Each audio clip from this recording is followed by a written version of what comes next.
I welcome the participants in this session of gender analysis and budgeting. I'll be taking some concepts and those will be discussed with you in this session. The concepts like gender mainstreaming, gender analysis and budgeting, gender and 5-year plans in India, what those 5 years, during those 5-year plans, what exactly was done in gender mainstreaming, gender budgeting concept and evaluation, conceptual framework of gender budgeting, and some examples of gender concerns in various ministries of Government of India will be given, and gender stages and entry points will be discussed with you. Now if we say what is gender analysis, it's like a it can be taken in a very generic term, but basically it has a very in-depth meaning. It's a critical examination of the issues as they affect women and men and girls and boys. It's not a way of deprioritizing men, but it implies it's a giving priority to women's need and interest in certain setup. Another important concept is gender mainstreaming. The administrators and the professionals must have a knowledge and awareness of the ways gender affect education, health, workplace, policies, etc. to address gender issues whenever appropriate and thus make their work more effective. This is basically a process of creating this knowledge and awareness of and responsibility of gender among is called gender mainstreaming. Now what is gender analysis? It's important to understand that this particular term tells us about the rules, norms and practices of social institutions that keep the division of labor and distribution of resources between women and men in place. This is basically a collection analysis of gender desegregation data. This is different roles, tasks and responsibilities, different needs, interests and capacities of women, and differences in access and control of resources and benefits that are there for women. Now what are the responsible factors for this analysis? The first, I'll just name them and then I'll explain them. That is access to information. Prevalent knowledge, beliefs and perceptions are very important. Practices and participation of women, time and space availability, what are the legal rights and what's the status in particular setup, and decision making power, who has this decision making power. So these are the certain parameters which are responsible for, or the factors which are responsible for gender analysis. What are the 7 steps for gender analysis? The 7 steps I would name and explain each of them. First is the planned secondary data collection. How will anticipated result of the work affect women and men differently? It's important to have this planned secondary data. Second is how will the different roles and status of women and men affect the work to be undertaken? This is reviewing the secondary data sources. Third is analysis of secondary data. Then the fourth will be identify critical information gaps and constraints that exist in this secondary data. Next will be develop a primary data set collection of plan and instruments. Next is the data analysis, and the last but not least is the constraints analysis. So these are the 7 steps for gender analysis. Now I'll show you a documentary so that all these 3-4 concepts are very clear to you before we get into what exactly is gender budgeting. What is gender budgeting? It's important to understand each word of it. Gender budgeting is concerned with gender sensitive formulation of legislation, policies, plans, programs and schemes. This is allocation and collection of resources, implementation and execution, monitoring, review, audit, impact assessment of programs and schemes, and follow up corrective actions to address gender disparities.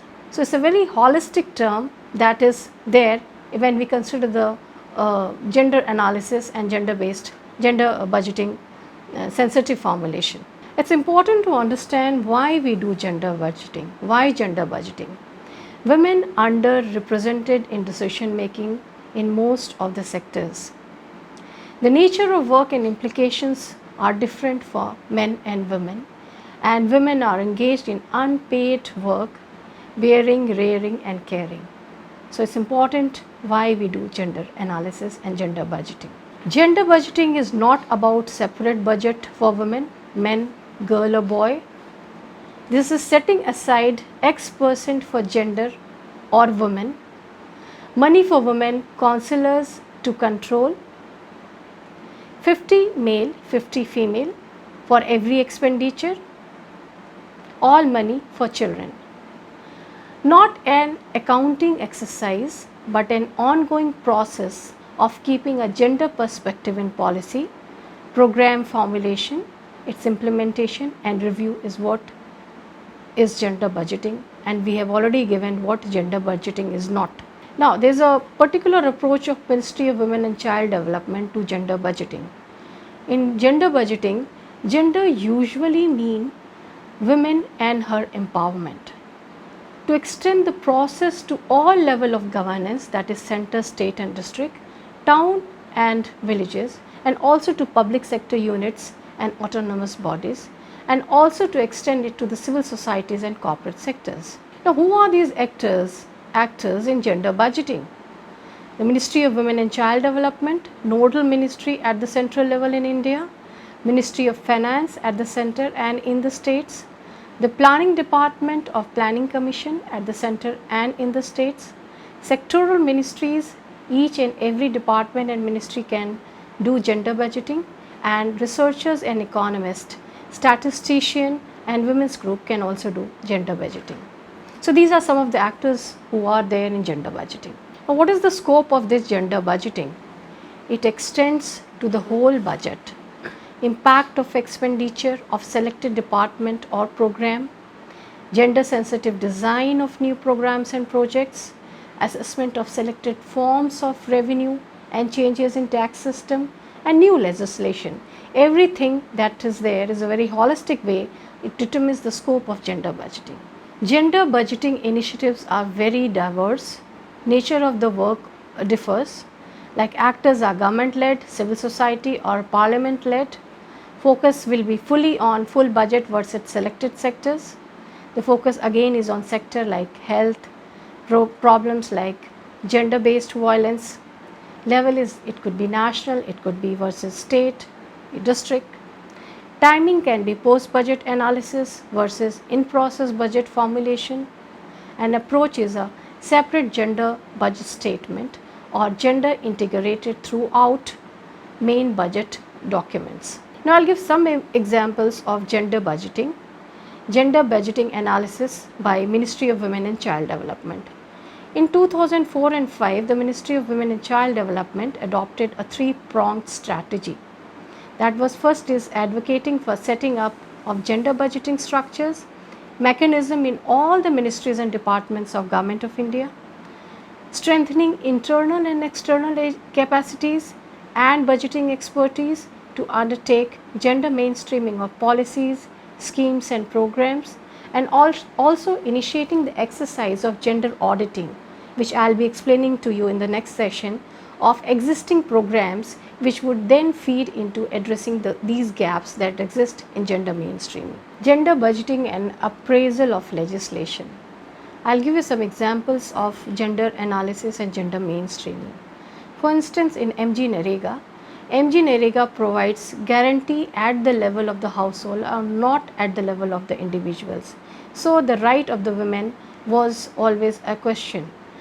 An intervention by the Department of Women and Child Development led to the addition of a clause that requires that at least 1/3 of the beneficiaries under MG should be women. Another scheme is National Food Security Act 2013. Under the Food Security Act, every pregnant and lactating mother is entitled to receive maternity benefit of Rs 6,000. Indira Gandhi Matritva Sahyog Yojana, a maternity benefit scheme launched in 2010 and being implemented in 53 pilot districts, has been recast under the National Food Security Act 2013. It ensures part compensation for wage loss to pregnant and lactating women before and after the delivery of the child. Now, it's important to know that why implement gender budgeting. I'll give you some examples like Disha, a scholarship scheme of Department of Science and Technology This was to provide support to women scientists. It helps re-entry of women scientists after a break in their career path due to social responsibilities.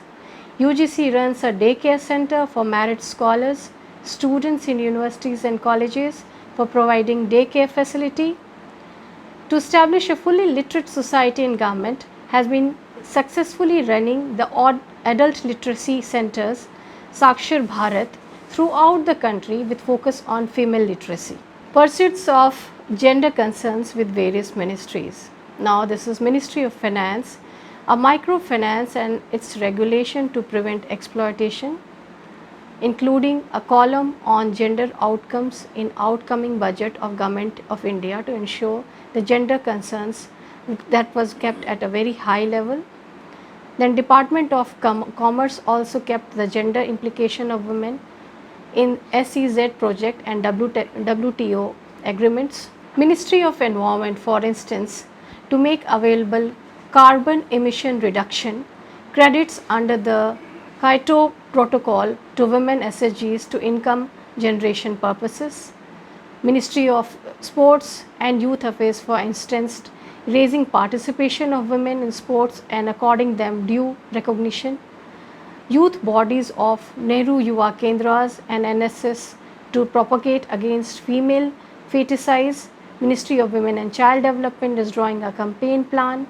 Declining sex ratio to be part of training program for National Social Volunteers and Nehru Yuva Kendras. Ministry of External Affairs, it is to set up helpline in embassies, high commissions abroad for deserted wives, trafficked women, enable immediate shelter, medical and legal aid and repatriation for women in distress. Then Ministry of Overseas Indian Affairs, it has issue of deserted wives of NRI marriage, periodical return on the status of welfare of female domestic servants in foreign country, especially Gulf, by employer and tighter immigration measures. Ministry of Urban Development, Jawaharlal Urban Renewal Mission, it provides safe housing, creche facility, health care center and maternity center, hygiene, roadside public toilets for women and shelter for women in need of protection, proper street lighting and transport facilities which are gender friendly. Ministry of Agriculture, for instance, National Gender Response Center in Agriculture serves as a focal point for convergence of all gender related issues in agriculture and develop women friendly farm implements, access to credit, better seeds, fertilizers, marketing linkages, etc. So these are some of those ministries which I have mentioned where there has been a gender mainstreaming and gender analysis and some special provisions that have been provided for the gender, and we will be dealing in depth and in details about all these programs. Gender Charter, a combined charter of Ministry of Finance and Ministry of Women and Child Development. Ministry of Finance issued the Gender Charter on March 8, 2007 and had mandated the role of GBC. The salient features of the charters that incorporated that in gender neutral sectors such as defense, power, telecom, communication, transport and industry, etc., the GBCs may undertake exercise to identify the possibility or undertake initiatives, special measures to facilitate and improve access to services for women and their active participation in decision making processes at various levels.